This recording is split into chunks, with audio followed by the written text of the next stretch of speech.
Project Cat Toy. How to stop a 9-month-old kitten called Treacle from destroying a sofa. Find something to give him something else to do.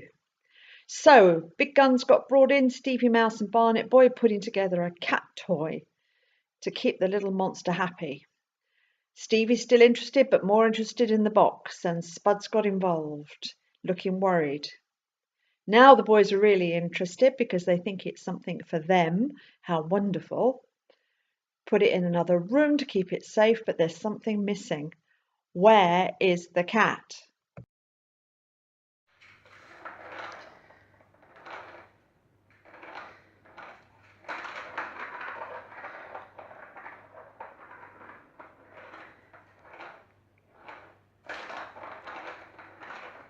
That counts as a success.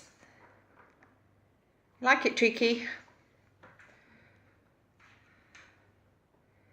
Oh yeah.